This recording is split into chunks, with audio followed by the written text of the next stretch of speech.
Hello నమస్తే, భారత్ బాధ్యత channel కు స్వాగతం అండి.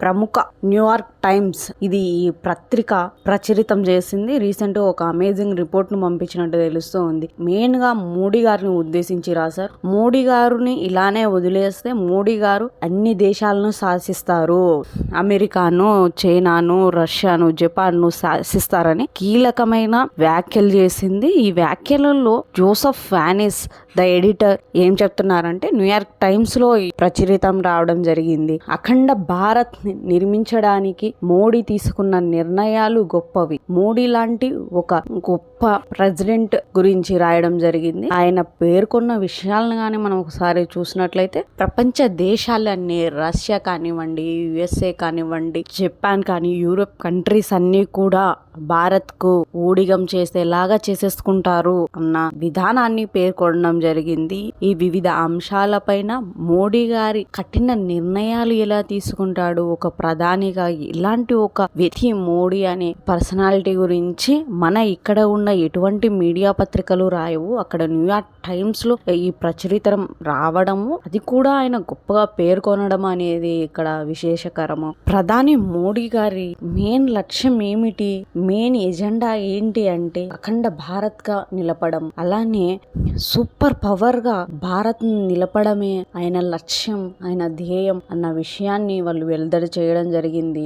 ఇటువంటి ఒక నాయకుడిని గతం నుంచి కూడా ఎవరిని చూడలేము. ఆయన తీసుకున్న నిర్ణయాల పట్ల వాళ్ళు రాసిన విధానాన్ని మరింత అబ్బురపరిచిందని చెప్పుకోవచ్చు. వాళ్ళు పేర్కొన్న ప్రకారంగా చూసినట్లయితే అఖండ భారత్ ను నిర్మించబోతుంది భారత్. గతంలో విచ్ఛిన్నమైన భారత్ ను చూస్తూ ఉన్నాం. పాకిస్తాన్ ఒక సైడ్, బంగ్లాదేశ్ ఒక సైడ్, వియత్నాం ఒక సైడ్, భూటాన్ ఒక సైడ్ ఎట్లయితే విడిపోయాయో అవన్నీ కూడా ఒకే తాటిపైన తీసుకురాగబోతున్నారు.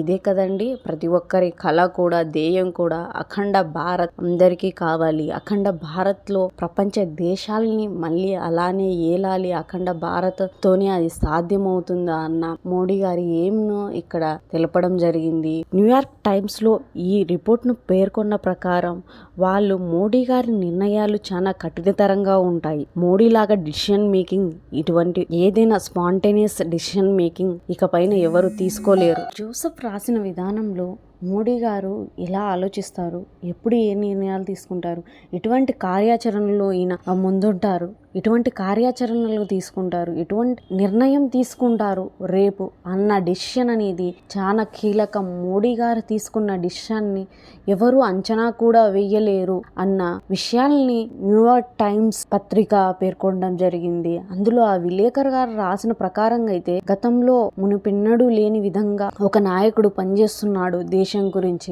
దేశం ఖ్యాతి గురించి మాత్రమే పనిచేసే ఒక నాయకుడిని ఈ రోజు మనం మోడీ గారి రూపంలో మనం చూడొచ్చు అన్న విషయాల్ని పేర్కొన్నారు. ఇటువంటివి ఎప్పుడూ కూడా మన లోకల్ మీడియాస్లలో కానీ అసలు ఏం జరుగుతుంది అన్న విషయాల్ని అవుట్ ఆఫ్ ది కంట్రీ కానివ్వండి ట్రూత్స్ చెప్పడం కష్టము.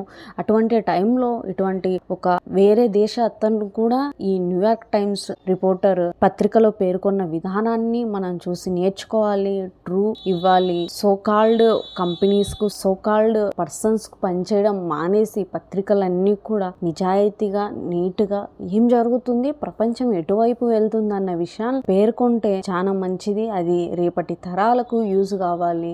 జర్నలిజం అనేది ఎప్పటికీ కూడా ట్రూత్ ని చెప్పగలగాలి. మీరు కానీ నా ఛానల్ చూస్తున్నారా, లైక్ చేయండి, షేర్ చేయండి, సబ్స్క్రైబ్ చేయండి. ఇలా చేయడం వల్ల నేను రోజు ఇంకా మోటివేషన్స్తో, ఇంకా స్ట్రాంగ్గా ఖచ్చితమైన న్యూస్ మీకు అందిస్తాను.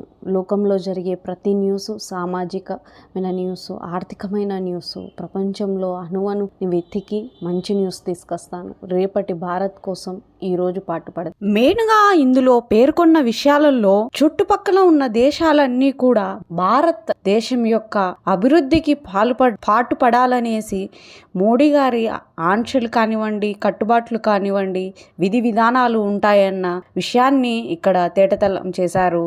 యుఎస్, యూకే, జపాన్ లాంటి కంట్రీలన్నిటినీ కూడా మన దేశ అభివృద్ధి కోసం మాత్రమే ఎలా పాటుపడించుకోవాలి, ఎలా పని చేపించుకోవాలి వాళ్ళతో, ఇక్కడ మెయిన్ గా మోడీ గారి చాణక్య నీతిని చెప్పడం జరిగింది. ఆయన ఎలా పెద్ద పెద్ద దేశాలన్నిటినీ కూడా మనకు ఉపయోగపడేలాగా లైక్ యుఎస్, జపాన్, యూకే ఇటువంటి పెద్ద పెద్ద కంట్రీలన్నీ కూడా భారతదేశానికి ఉపయోగపడేలాగా, భారత్ అభివృద్ధికి తోడ్పడేలాగా పాటుపడ్డారు. ఈ రిపోర్టర్ గారు మెయిన్ గా కొన్ని అంశాలని లేవనెత్తడం జరిగింది. మన పక్కనే ఉన్న పాకిస్తాన్ గురించి ఇలా రాశారు. ఈ పాకిస్తాన్ గతం నుంచి కూడా అన్ని దేశాల నుంచి అప్పులు తెచ్చుకొని దానిల మీద బతికే ఒక దేశం. ఒకప్పుడు అన్ని దేశాలు పాకిస్తాన్కు మంచిగానే సహాయం చేశారు. యుఎస్ఏ కానివ్వండి, సౌదీ అరేబియా కానివ్వండి, ఇప్పుడు చైనా తప్పక మరి ఏ కంట్రీ కూడా పాకిస్తాన్కు సపోర్ట్ చేయడానికి సిద్ధంగా లేదు. ఎందుకంటారా?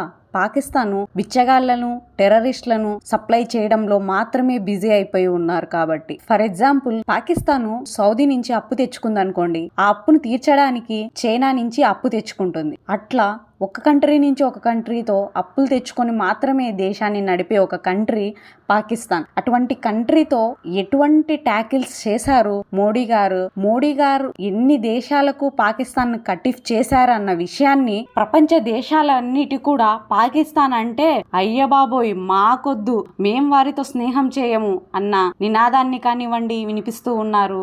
అన్ని దేశాలు పాకిస్తాన్ తో కటిఫ్ చేసుకున్నారు. కానీ భారత్ తో మాత్రం సంబంధాల కోసం ప్రతి దేశము కూడా వేచి చూస్తుంది. ఎందుకంటే భారతదేశం అనేది అన్ని విధాలుగా రిసోర్సెస్ కానివ్వండి, ఎకానమీ వైజ్ కానివ్వండి, సెక్యూరిటీ పరంగా కానివ్వండి ద బెస్ట్ అని అన్ని దేశాలు పేర్కొంటూ ఉన్నాయి. మోడీ ఒక యోగిలా కనిపిస్తారు కానివ్వండి, ఈ ప్రధాని మోడీ గారి చేసిన విధి విధానాలని ఆయన ఇక్కడ పేర్కొనడం జరిగింది.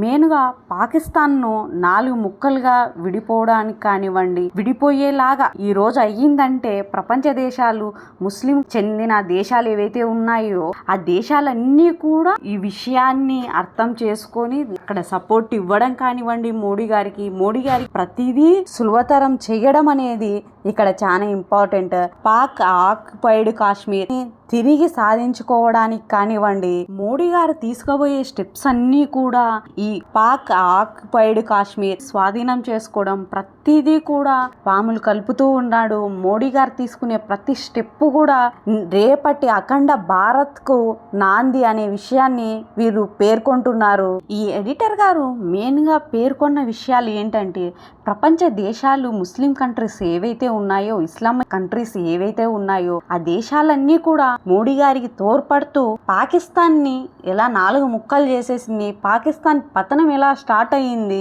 మోడీ గారు ఎటువంటి పాములు కలుపుతున్నారు, మోడీ గారు తీసుకున్న నిర్ణయాల వల్ల పాక్ ఎలా చిన్నవన్నం అయిపోతుంది అన్న విషయాలను చాలా అద్భుతంగా పేర్కొనడం జరిగింది. మెయిన్ గా ఇక్కడ చైనాకు చెక్ పెట్టడం జరిగింది. చైనా ప్రోడక్ట్స్ పైన టారిఫ్ లో మనం చూస్తూ ఉన్నాం.